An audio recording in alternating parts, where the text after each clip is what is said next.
Right, we come to the agenda. Agenda 1, please, apologies. Thank you, Madam Mayor. We've received apologies from Councillor Hazel Allen, Councillor Lewis Allison, Councillor Marcus Andrews, Councillor Mike Green, Councillor Nicola Green, Councillor Mohan Iyengar, Councillor Rachel Maidment, Councillor Lisa Northover and Councillor Tony Trent. Thank you. Anybody else can offer any apologies that perhaps we have overlooked? Thank you. Madam Mayor, I believe there are a couple of councillors who are having technical difficulties. They've just contacted me about it. Councillor Farr being one of them. Mr. Farrow, what would you like to do in that respect? Chris or Karen, have you got anybody backing up to contact Councillor?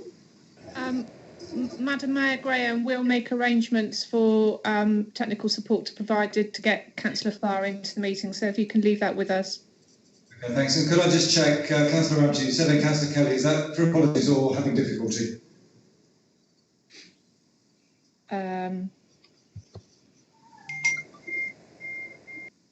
Difficulty. Okay, thanks. We'll look at Councillor Kelly as well. Okay. Thank you. Thank you very much. So I will continue. Agenda item 2, declarations of interest. Honorary Clerk, can you report on any declarations of interest received? Thank you, Madam Mayor. Today, no declarations have been received. Thank you. Agenda item 3, confirmation of minutes and matters arising. Charter trustees are asked to receive the minutes of the meeting held on the 30th of January 2020 and the 21st of July 2020 and to consider any matters arising. Are there any? No request to speak. Thank you very much. The next item, number 4, the Charter Mayor's report. That's me, so here we go. I updated you at the last trustees meeting on the 21st of July, and since then I've continued with my ward work alongside my colleague Councillor Nigel Hedges, keeping residents updated with many matters of importance, as I feel sure is the case in other wards, especially as forum meetings have for the time being been postponed. I attended the 75th anniversary of VJ Day with veterans, the mayoralty from Paul and representation from Christchurch. The Vice BCP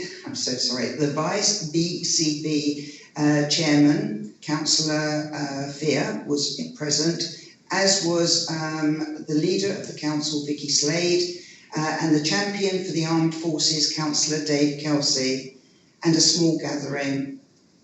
I have sponsored Emma Heath from Faithworks Bournemouth for her work as an award, particularly towards diversity, which will have TV coverage. And I'm just very pleased for her that she's gone from 64,000 down to the last 8.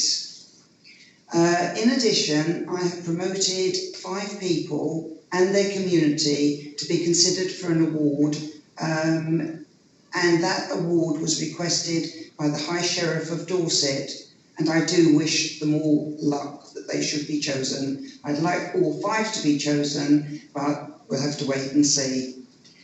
I now wish to move on and take the opportunity to mention and say thank you to my PA, Hazel Randall, her colleague, Caroline Suter, mace bearers and chauffeur Carl Hopkins and Jeff Brown, and the support of Karen Tompkins and her team in Democratic Services, who have supported the mayoralty so professionally. I say to you all, thank you for the past year, 2019-2020, and look forward to the same going forward for 2020 to 2021. Thank you. Right, agenda number 5, Charter Trustees 2019-20 Internal Audit Report. I call on Richard Jones to present the Internal Audit Report circulated with the agenda at item 5. Thank you, Madam Mayor. It's Richard Jones, Head of Democratic Services. Item 5, pages 13 to 24 on your agenda, members. BCP Council's internal audit team has undertaken an audit on behalf of the Charter Trustees for the period to the 31st of March 2020 to provide an assurance opinion on each of the internal control objectives as set out in the annual governance and accountability return, which is included as a separate item on your agenda this evening and is listed in the audit report on page 15. Trustee members will note that the 10 applicable internal control objectives, one was assessed as providing minimal assurance, 4 as partial assurance, and the remaining with reasonable or substantial assurance. The report identifies 9 recommendations and each have a management response and target date for resolution as shown in the table of the report. The control objective with minimal assurance and a high priority relates to the establishment of a risk register, which is included as a separate item on the agenda this evening. Members are asked to receive the reports, approve the management response and the proposed target dates for resolution. Your officers, Karen and myself, are available to answer any questions, as is Dan Povey, your responsible finance officer. Thank you, Madam Mayor. Thank you, Richard. Does anybody have any questions for Richard? Can we take that as no? Okay, happy? Yeah, thank you. Agenda item 6. Could you just confirm that that's accepted? Accepted unanimously? Thank you. Item number 6, development of risk register. I call on Karen Tompkins to present the draft risk register and to highlight how the register will be developed. Thank you, Madam Mayor. Karen Tompkins here, Deputy Head of Democratic Services. As Mr Jones has just indicated, this is one of the high red recommendations identified in the internal audit report. The documentation that you have circulated with the agenda, if I can explain, is very much a starter for 10. It's an opportunity for the chartered trustees as a collective body to take ownership for the risks that they feel are facing them as a separate entity. One option may be that you could ask possibly your budget signatories and maybe a small group of charter trustees to look into the development of the risk register in more detail, with the view of bringing a draft final document back to the charter trustees at a future meeting for approval. Richard and I are obviously available to hopefully respond to any questions that charter trustees may have. Thank you, Madam Mayor. Thank you, Karen. Does anybody have any questions for Karen? Is everybody happy and is it unanimously agreed? We take it as read. Thank you. Madam Mayor, can I just clarify that that involves maybe establishing that smaller group as I've indicated?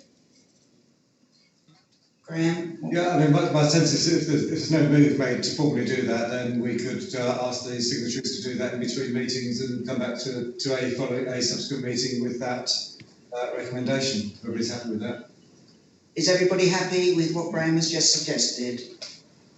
Thank you. We'll take that as read. Thank you. Many thanks. Okay, thanks, Karen. We move on to agenda item 7, the annual governance statement. I call on Dan Povey, the responsible financial officer, to present the annual governance statement. Thank you, Madam Mayor.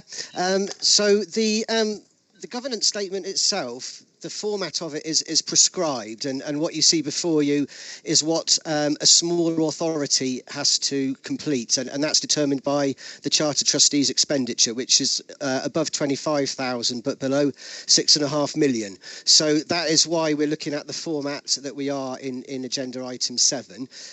I'll just point out that the document refers to various dates for public inspection. They've actually been amended due to the coronavirus, so we're not in breach of any of the dates. The amended dates are the Charter Trustees have to approve this document by the end of August. We have to then commence a period of public inspection from the 1st of September with a view to publishing the audited accounts by the end of November. So you'll see some other dates referred to in here, but they've been superseded. If I could ask members to please go to the internal audit report section, which is page 3 of the 6 of the governance return. That basically sets out the internal control objectives, and that is completely informed by the agenda item 5, the internal audit report. So what it's doing is it's confirming where control objectives are or aren't being achieved, and the no's that are in the columns there refer to areas where they're covered in the action plan for the internal audit report, mainly producing our own bespoke financial regulations and risk register for the Chartered Trustees, as opposed to relying on the BCP version.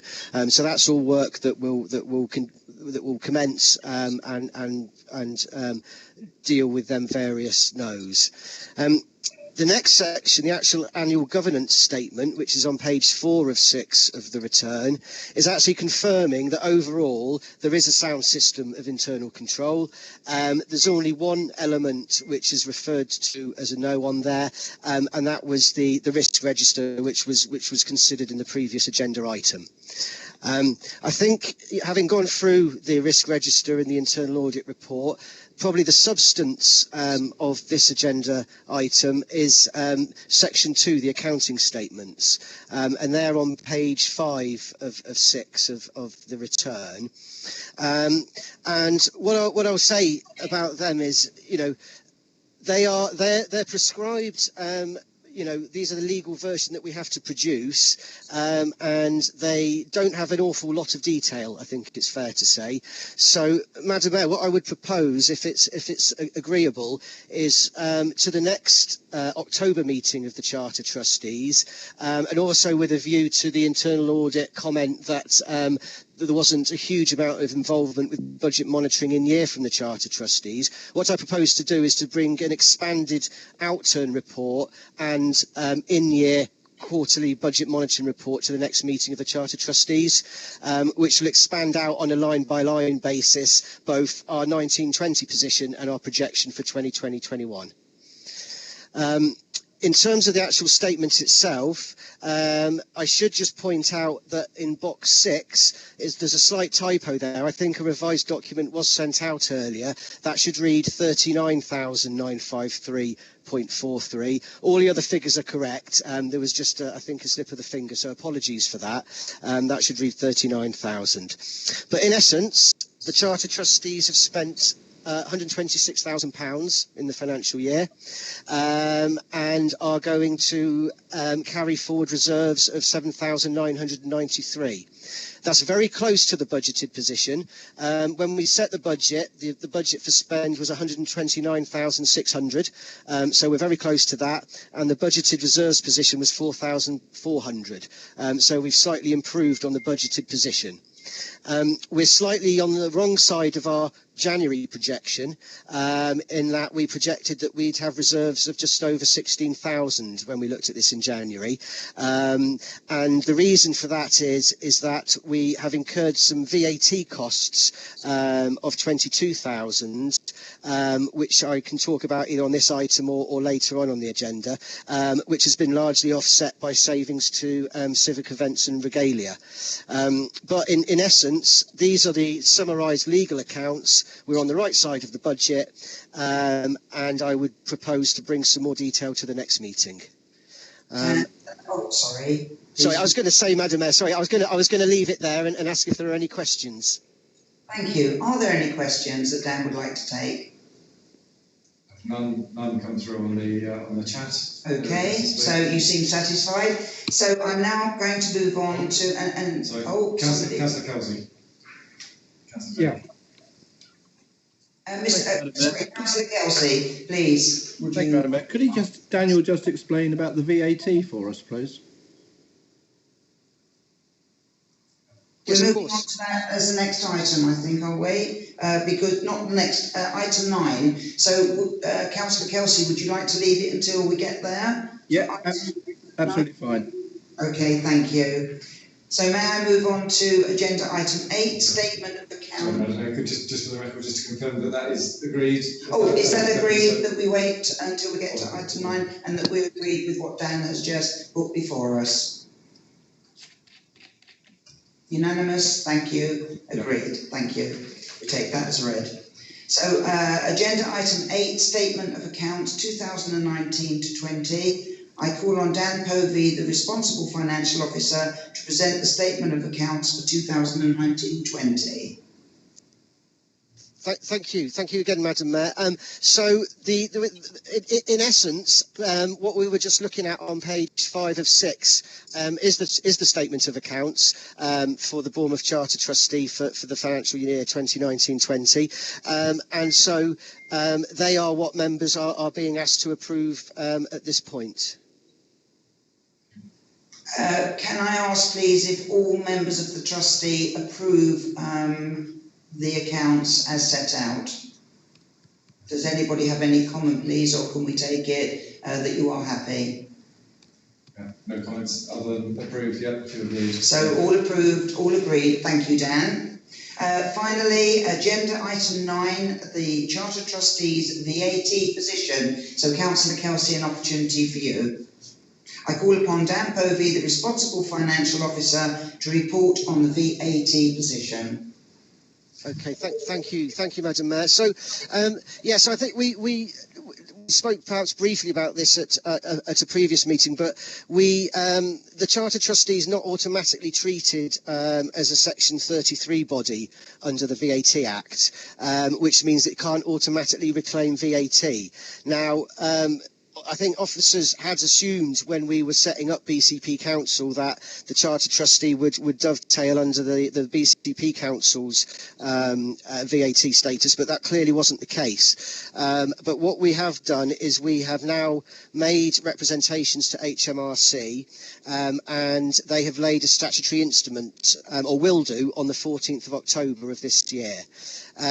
That should then come into effect on the 4th of November 2020, and from that point onwards, the Charter Trustee should be able to claim all VAT under Section 33 of the Act from that date, provided, of course, that there isn't any delay in the statutory instrument. So we've made some progress in getting us into a position where we can reclaim VAT.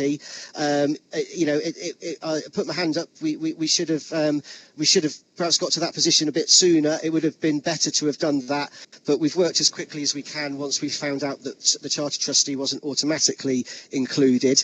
The financial effect of that is within the accounts that you've just seen. The Charter Trustee has paid 22,000 of VAT. However, as I said, that has all been managed within the budget, and we've come out on a better prediction than the original budget. Thank you, Daniel. Councillor Kelsey. That's fine, Madam Mayor. Thank you for that. Thank you, Daniel, for the explanation. Thank you. Okay, so has anybody got any further questions, or can we take it read that you're satisfied with the VAT position? And now, are you happy? No comments, so we're moving on. And I'm just going to ask, should there be any other business? Has anybody got any comments before I close the meeting? It seems not. So I close and declare this meeting closed. And thank you for attending today.